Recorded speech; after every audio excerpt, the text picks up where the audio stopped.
Well, thank you so much for being here with us, Jason, our lead herbalist and head of product development.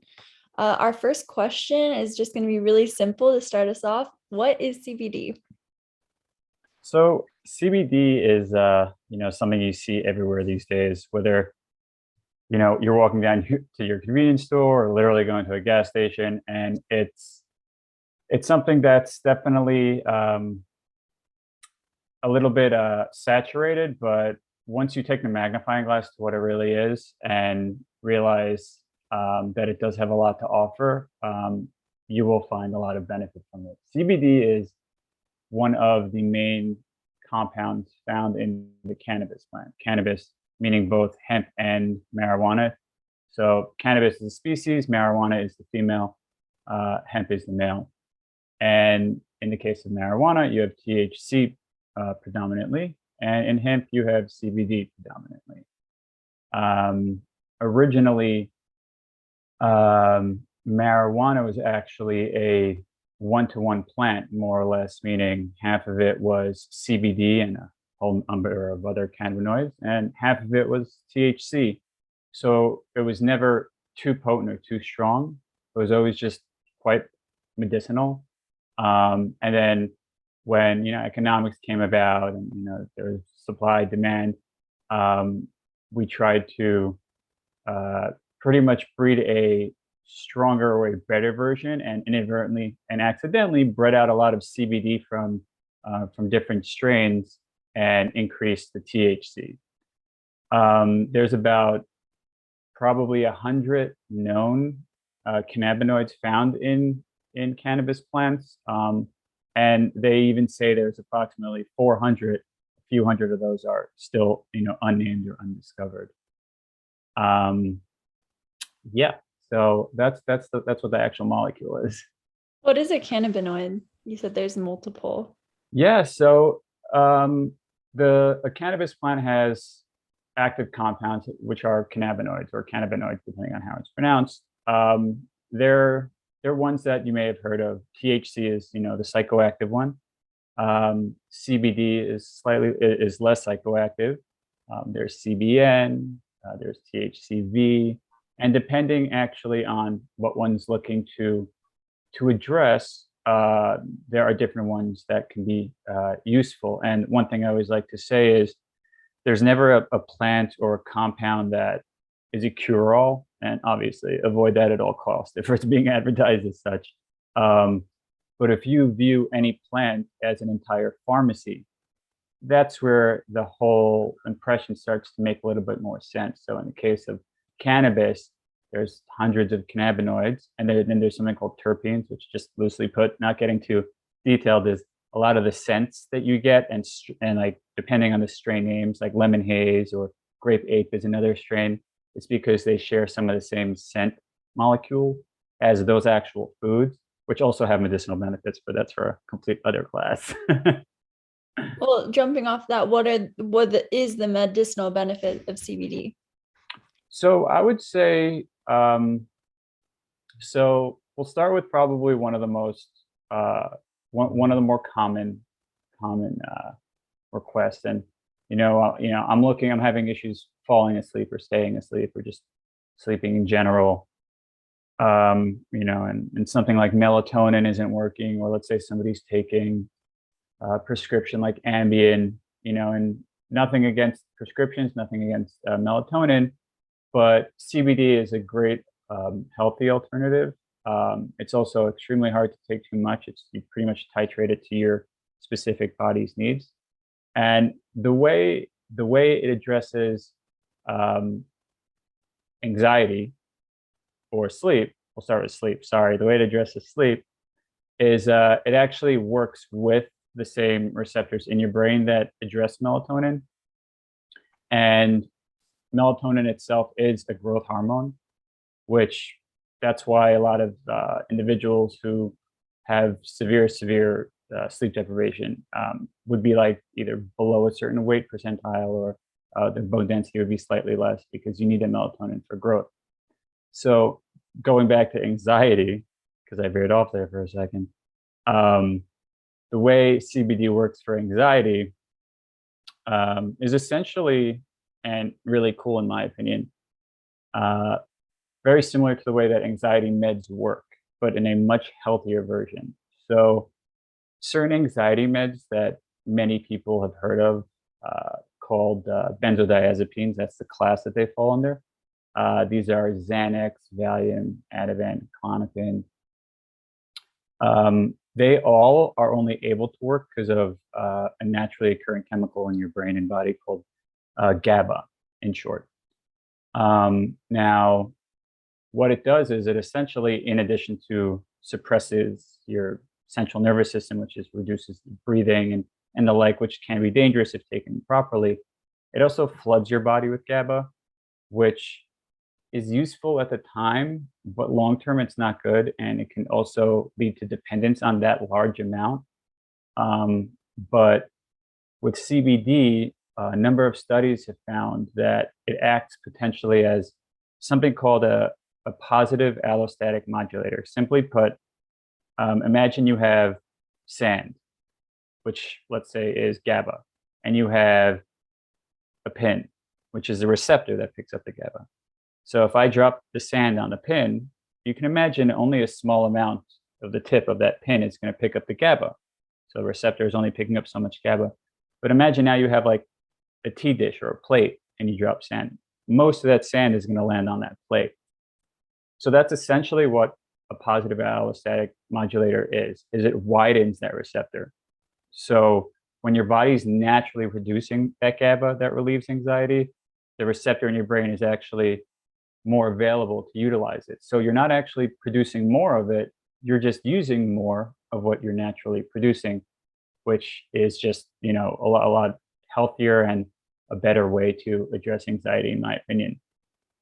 Um, I would say uh, another common another common, complaint I hear about from clients that, especially, last 2 years, last 5 years, last 10 years. I mean, yesterday, stress.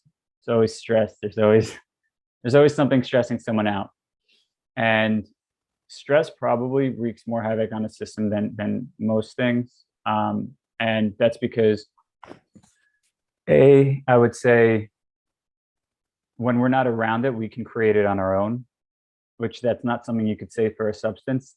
Mm. So that's why, in my opinion, it's one of the more dangerous ones. Now, stress is actually healthy and useful and beneficial in small amounts. And the best analogy I usually give on that is, back in the day, if if a jaguar was chasing you, or you were hunting and you were chased by some type of predator, you went into fight or flight mode. Your brain released cortisol and adrenaline, norepinephrine, all these chemicals that speed everything up. And you wanted that because that basically, your brain decides, okay, certain organs don't need attention right now, but my muscles, my brain, my lungs, and my heart do. So let's redirect all resources to those guys. So you can imagine, in the brief moment, that's genius. That's a great idea. But the problem is your brain also reacts that way during tax season, when you're in an argument with your partner, stressed out at work, commuting, stuff like that. So your brain can't actually decide, okay, is this actually the same stress as a car coming at me at 100 miles an hour, or being chased at by a tiger or anything like that? Your brain can't really determine that. So when you're regularly now redirecting nutrients, blood, and oxygen away from essential organs to the parts of your body that you would use to run out of the way, now all those organs and all those parts of your body that it got redirected from start to suffer. Liver, kidneys, and the like. So you definitely don't want that. So the part of your brain that causes this release of these chemicals is called the HPA axis. And that just means it's three areas of your brain. It's the hippocampus, the pituitary, and the adrenals. Now, essentially what CBD does is it actually allows your brain to say, okay, is this like a run and hide type of situation, or is this a rest and retreat? So let me take a second and address that, as well as a number of studies, because it's still in study phase. It has shown that a lot of compounds in hemp in general, but CBD specifically, does have somewhat counter effects on the negative effects of cortisol. So that's why it's a, I personally feel it's like it's a godsend for stress. And then I'd say another very important another very important factor of everyone's life that I feel CBD works great for, and there's probably endless amounts of studies on, is pain, and inflammation. Now there's two I would say there's two steps to pain. There's the acute and there's chronic. In acute, you know, nobody is saying, okay, I just broke my leg. Let me take turmeric quickly. No, you most likely, you may need to go to a hospital and they may need to give you pain medication. That's understandable. Um, and that's okay.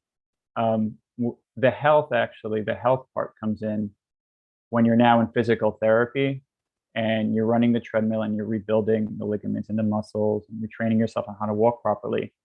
Um, Now is when you start to look at all the alternatives and how they can benefit you.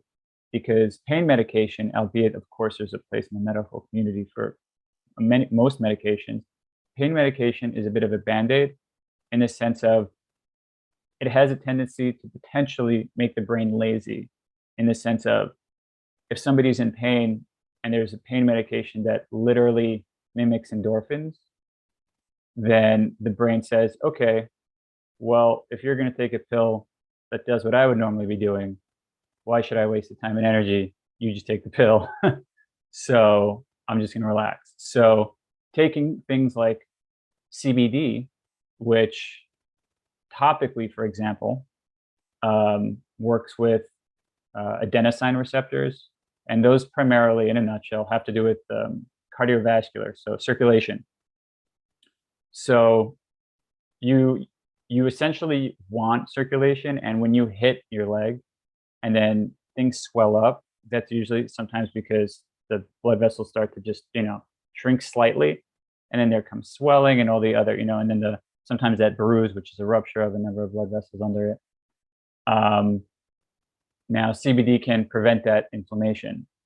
Additionally, CBD acts as an antioxidant, which the term antioxidant is thrown around quite often without thinking about what it really is. So, um, essentially, what that means is there's a certain atom that you have around most of your cells or most of throughout your body, and when you have something called a free radical that comes in and it lacks that, it starts to take it from your cells. And that causes a cascade because your cells need to balance out. And one of the things that this can cause is just fully, systemic inflammation, which is quite dangerous. So CBD actually can act as an antioxidant, meaning it has more of those atoms than necessary.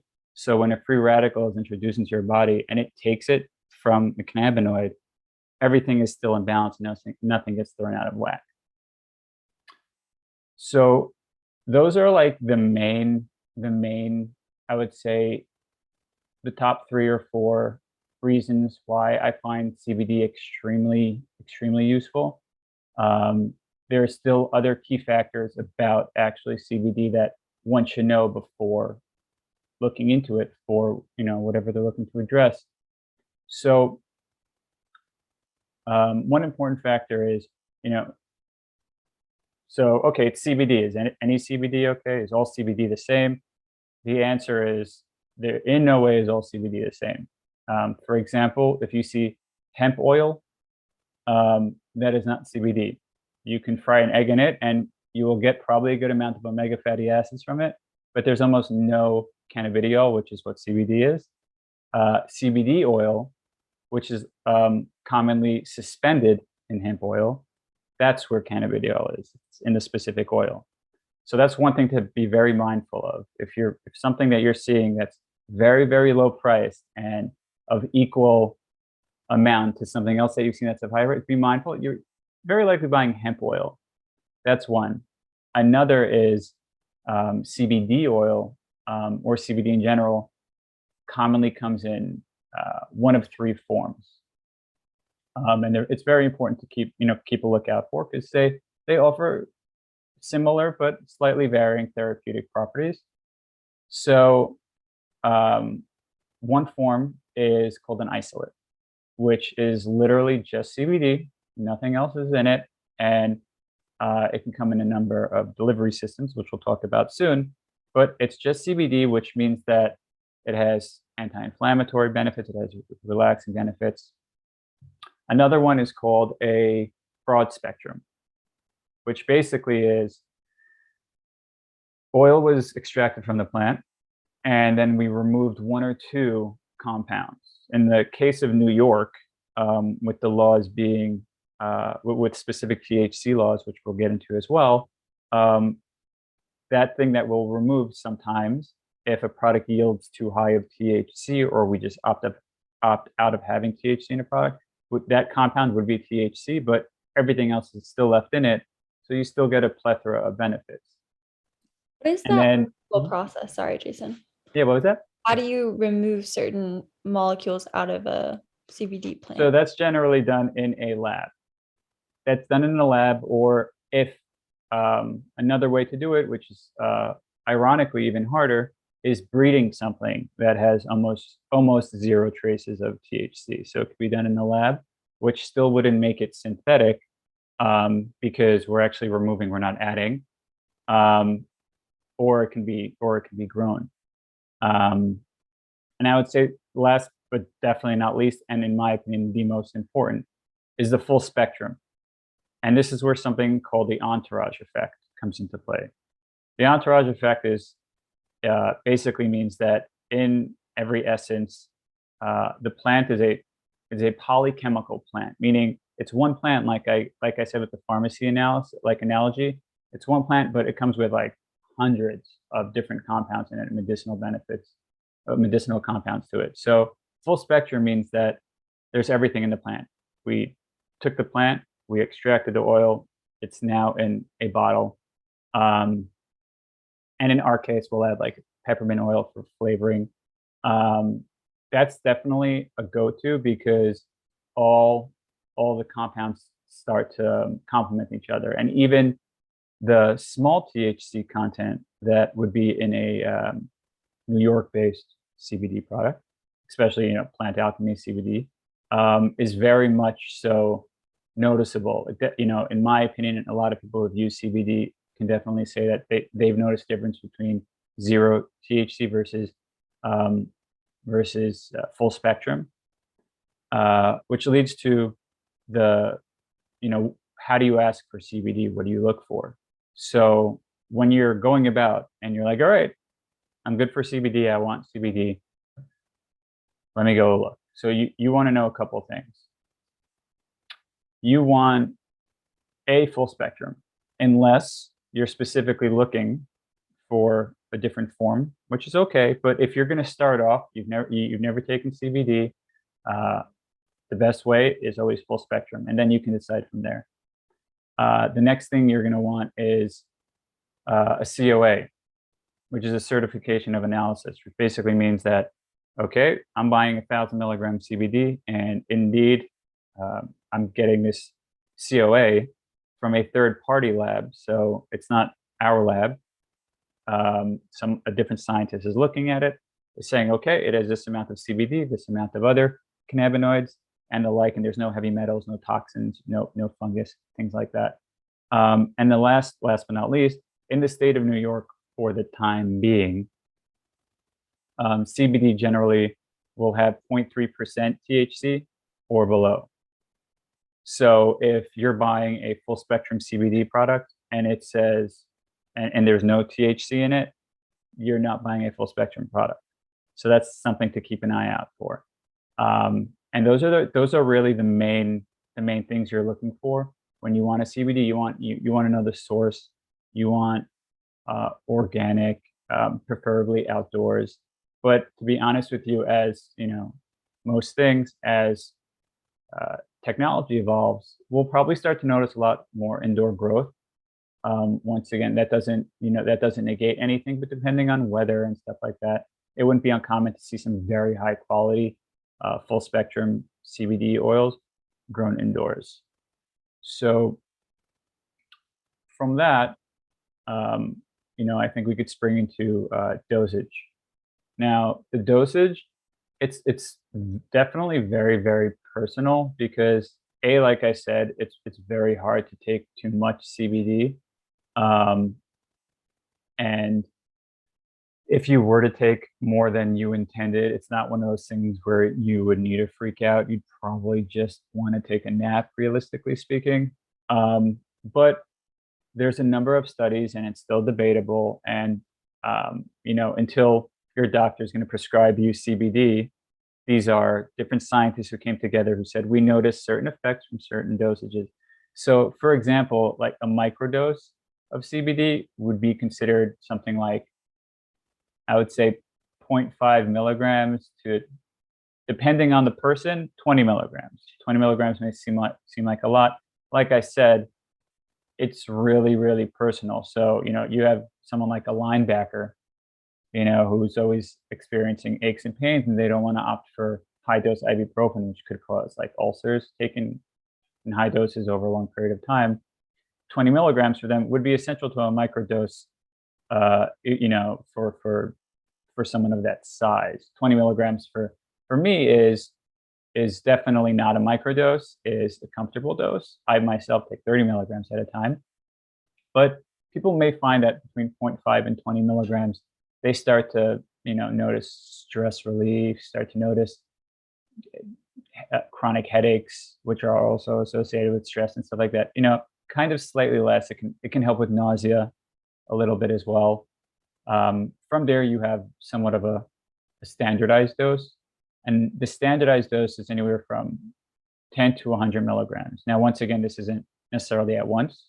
This can be taken over time, and the reason why the first one is 0.5 to 20 and this is 10 to 100, because like I said, there's that gap of the individual taking it.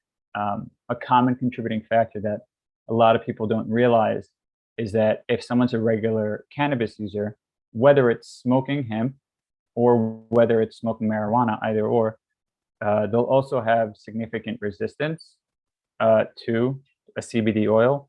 And believe it or not, like I mentioned at the beginning, it was a one-to-one plant because CBD has always been the balancing factor of marijuana. So THC is psychoactive, and it has the high effect. CBD actually brings that down to where it's more therapeutic, to where it's more mellowing. That's why the strains that are more psychoactive are generally higher in THC and lower in CBD. And if one were to ever actually have, a very strong reaction to THC, they can actually take sublingual CBD, which is our CBD oil, under the tongue, and they would notice a remarkable effect, which actually brings them down relatively quickly. So that's obvious. That's definitely good to know. But that 10 to 100 milligrams, I'd say a lot of people have noticed things like, and this is obviously disclaimer here, I'm not a physician, but those with MS have utilized that type of dosage. Arthritis, I would say, irritable bowel syndrome is another good one that that can definitely find use from that dosage. Then there's a macro dose. The macro doses can go slightly high, and that's up to 800 milligrams, and that's already almost getting clinical. And this I could state because it is there is a pharmaceutical by it called Epidiolex, I believe is the name, and that's actually made for seizures. So people who are taking CBD, that's not a prescription, which there's nothing wrong with. People are taking not a prescription, but let's just say they're trying to address a seizure disorder with the work of their physician, but they just want a different source for CBD. They're going to look for those types of dosages,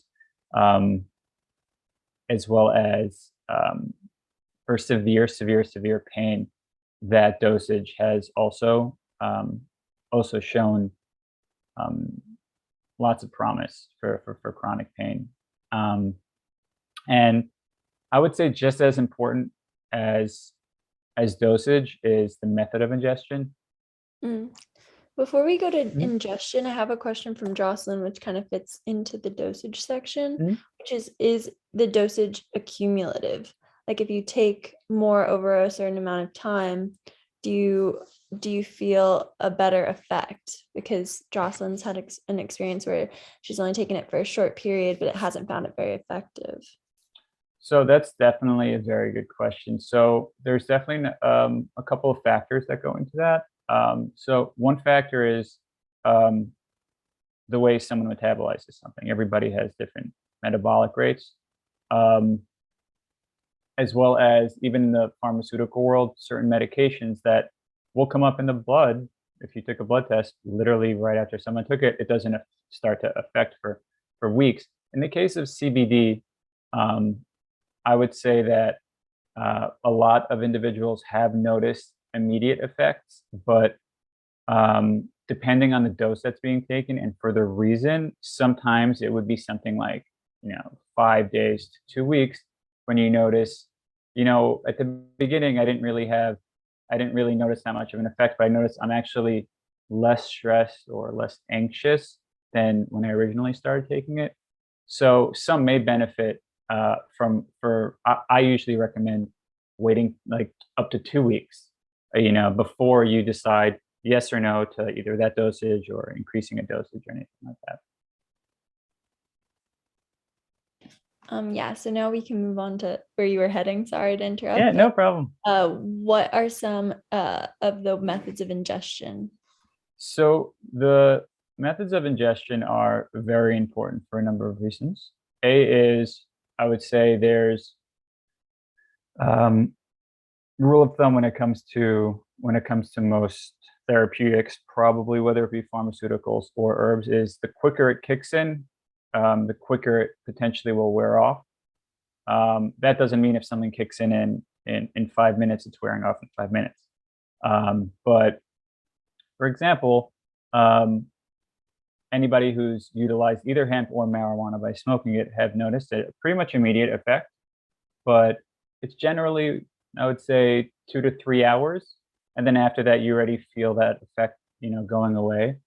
Um, Whereas if somebody has ever tried a brownie, for example, and whether it be a small nibble or a whole brownie, um, in the case of THC, they probably noticed a very, very strong effect, but after an hour or two, and it does have the tendency to last your standardized 4 to 6 hours, and that actually doesn't change with CBD, and I actually really appreciate that, um, especially using chocolate as that delivery system when it comes to food. Um, they both actually have very similar molecules as far as the feel good, the bliss molecule.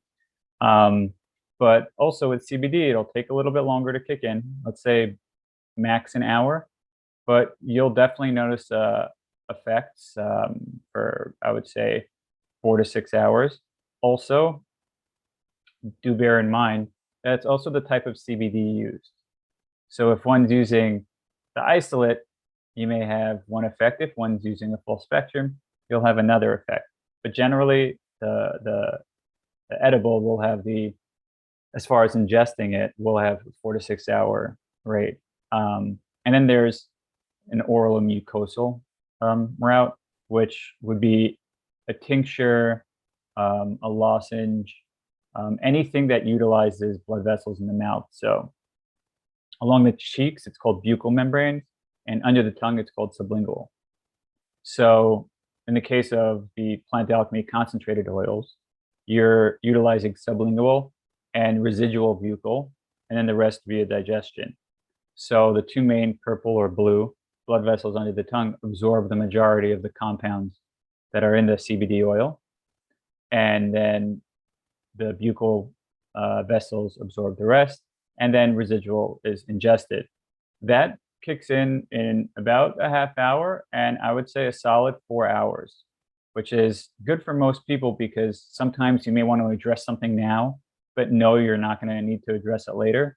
So, 4 hours, okay, so I have 4 hours, whether it's relaxation, whether it's pain, whether it's focus, we'll get into that a little bit later. Um, that's a great route. Um, Topical is a great route for pain. Now, topical generally um, does not enter the blood system, especially if it's a standardized balm, salve, or lotion. I personally swear by the Cool Soothe Plant Alchemy topical salve that we have, and it penetrates the first few layers, but not necessarily into the bloodstream. So also those who are worried about a possible false positive or even positive on a toxin generally don't need to worry with a topical like that. And then there is another topical that does enter the bloodstream, and it's called transdermal. So that's generally a patch. You may see more and more now they're making transdermal creams, which are very similar to the patch. I still opt for the patch because I feel like if I'm putting it in one place, I want it to stay in one place, and you can put it like under your t-shirt and not worry about it getting everywhere. So I generally opt for the patch. Now, granted, CBD is amazing, and it's crazy to think that for the longest time we didn't know about it. And it's also insane to think that we only knew about CBD and THC, only the two, and nothing else. There is definitely a number of other cannabinoids for you to look out for. So I would say, in the case of in the upcoming world of cannabis-based products and therapeutics, one of the more interesting ones is CBN. So CBN simply stands for cannabidiol, and it can be made from either THC or CBD, but there is no THC in it, and most of the time it's an isolate. And some may have noticed effect without noticing they were using CBN. So if you've ever left out your hemp flower or your marijuana flower, whether it be already rolled or just a jar or the bag, and it was stale, and you're like, okay, it's stale, but I'm going to smoke it.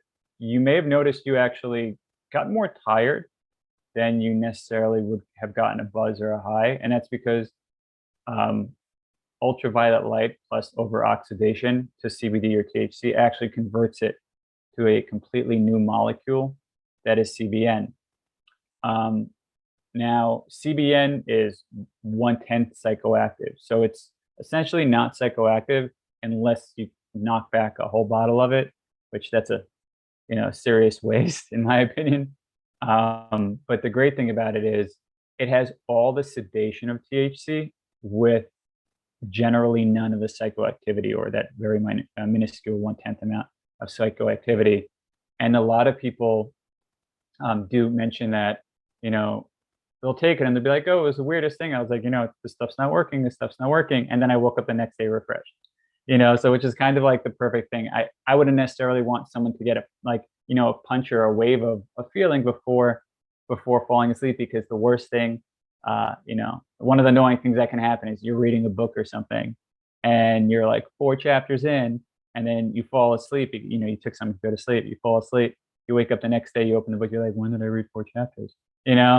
So that generally won't happen with CBN. And also, unlike melatonin, most people do report that they don't have next day grogginess, or sometimes something that's referred to as like a melatonin hangover, where you could have like a little bit of a headache.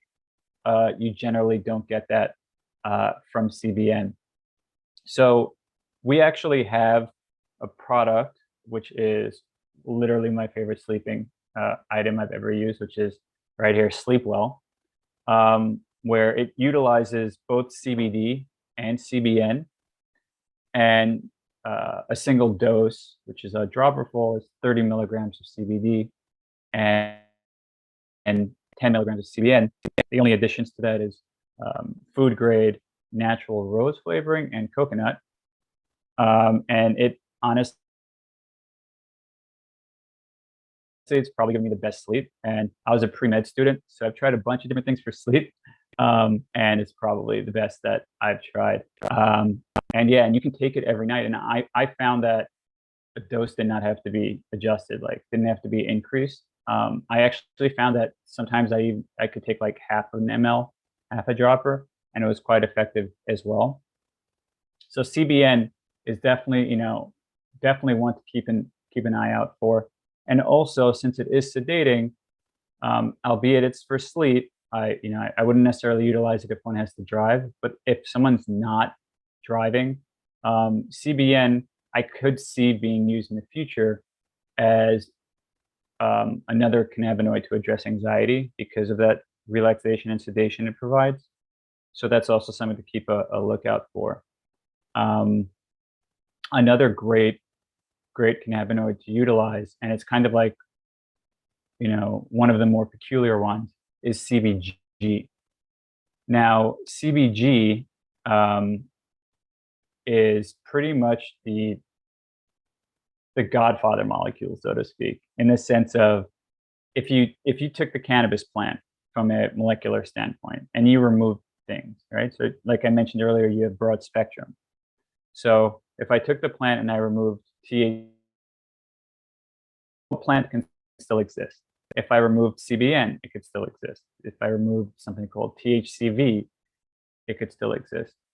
CBG, though, is a scaffolding molecule, is what it's called. Basically, you have that turns into everything else. So from CBG, you have THC, you have CBD, you have CBN, you have CBC, you have all these cannabinoids. So you actually need to utilize that for anything you're going to, for anything you're going to pretty much, or anything the plant's going to make. At the Alchemist Kitchen, we had these great pre-rolls that we actually blended with reishi mushroom, these guys, which are definitely a pleasure to utilize. And they each have 70 milligrams of CBG and 200 milligrams of reishi mushroom. And it's a very mellow smoke. And also, most don't find it stimulating like a stimulant. So you could have it at night, like if you want to read or you need to study, you could have it at night, do what you have to do, whether it's like work or whatever, and then go to sleep and not have to worry about keeping you up. So those are definitely the key cannabinoids that are coming out, and you're going to start to see a lot more, such as CBDA is one that you're seeing a lot on the market, which is basically around 10 to 40 times as strong as CBD.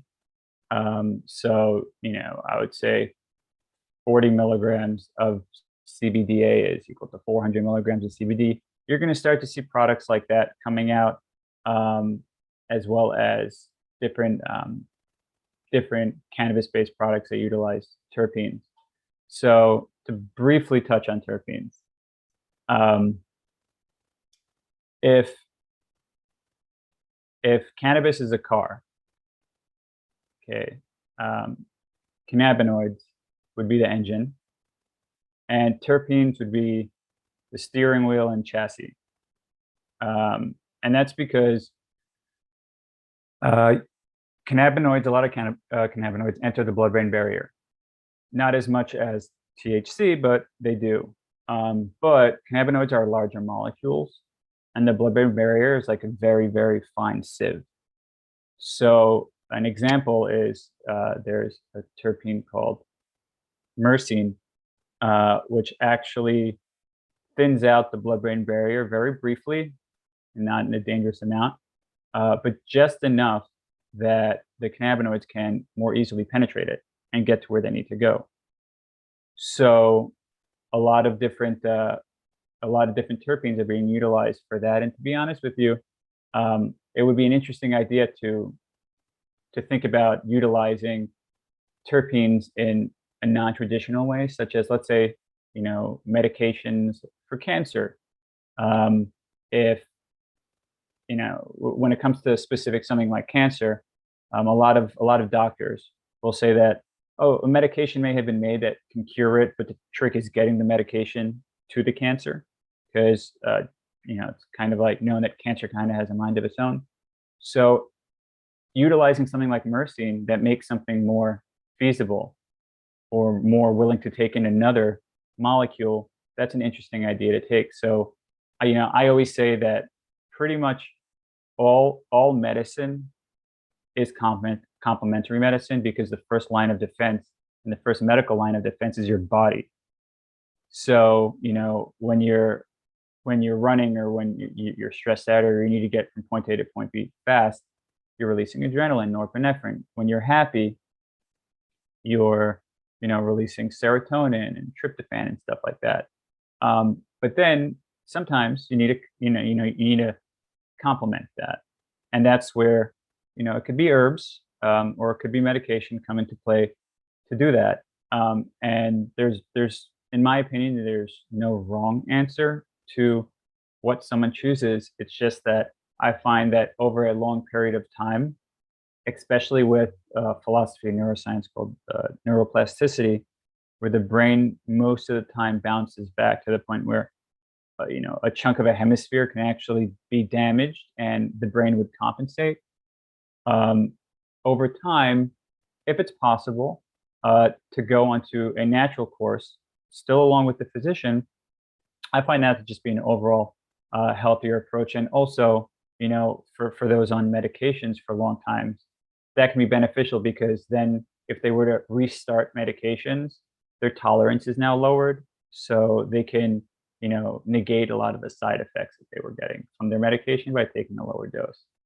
So that's essentially CBD and cannabis. And once again, nothing um, is an alternative to a healthy lifestyle. You can't expect to be a quote weekend warrior and then take some CBD Sunday morning, be like, I don't get it. I still have a migraine. I still don't feel well, or I didn't sleep, and let me take CBG to kind of give me a pick me up. And why isn't it working? It's because you slept 2 hours. It's not because you need something else. So I think it all comes down to a healthy a healthy psychological lifestyle. So as far as viewpoints, perception, both outward and inward, as well as a healthy diet, whatever the word diet means for you, um, and yeah, just overall a healthy attitude towards the world at this point. Since we're a New York City based company, what are your predictions for the CBD world in New York City in 2022? Whew, that is a good question. That's a fun question, because there's so many different uh, ways that one can utilize uh, CBD, in the sense of, like, so my background was pre-med, and I've seen the biotechnology utilized in the pharmacological area. So if one were to take plant-based medicine without tampering with the actual plant, but utilizing certain technologies. For the best example, transdermal. If somebody would have said transdermal CBD 10 years ago, that would have been like, that wouldn't have even been an option.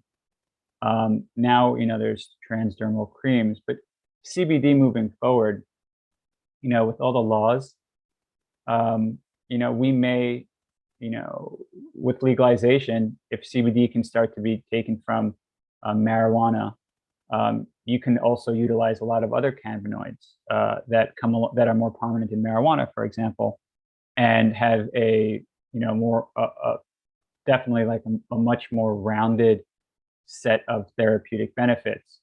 Um, Additionally, I would say, with CBD and cannabis, like I said, there is not one molecule or one compound for everything.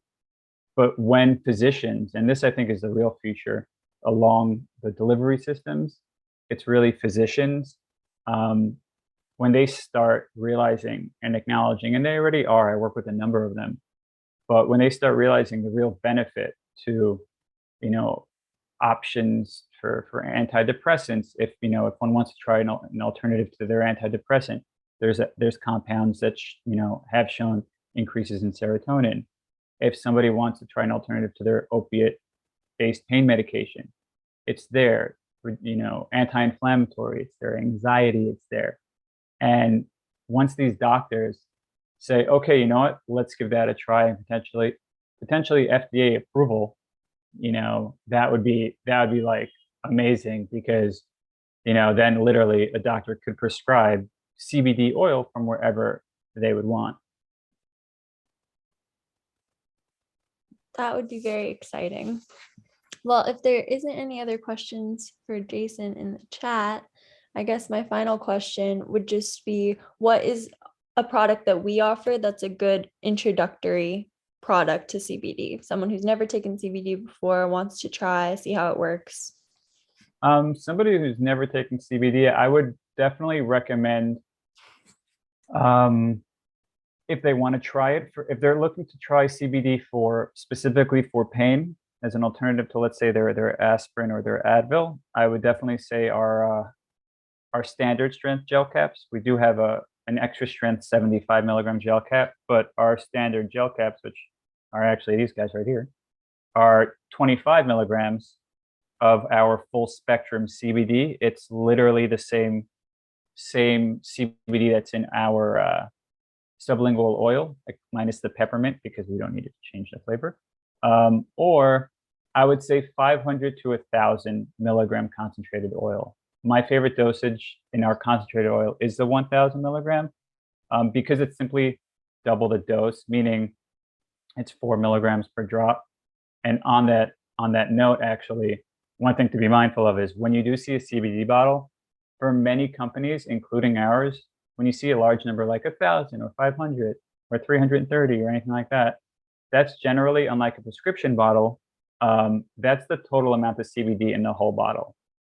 Because you will say, I take 1,000 milligrams, your CBD is only 5 milligrams per drop. And then the answer is actually, no, you don't take 1,000 milligrams. You take probably 1,000 milligrams divided by 30, which would be like 1 ml or 1 dropper. So I would say 500 milligram oil to 1,000 milligram oil if you're just trying to, see how CBD can help you with stress, anxiety, and the like, or the 25 milligram relax gel caps if you're looking to address pain.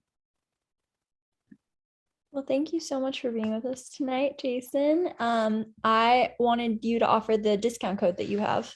Yeah, so if you put in Jason10 when making the purchase online, you'll automatically get a 10% taken off from that purchase. And that's, definitely useful. And I really, really hope that you find and benefit something that, works for your lifestyle. Thank you so much. Also, Jason's in the store often. So if you live in the Soho, New York area, you're welcome to come in and visit, or also just call the store and we can answer any questions. So thank you so much for all being here tonight, anyone joining on the recording. And thank you, Jason. You're welcome. Thank you.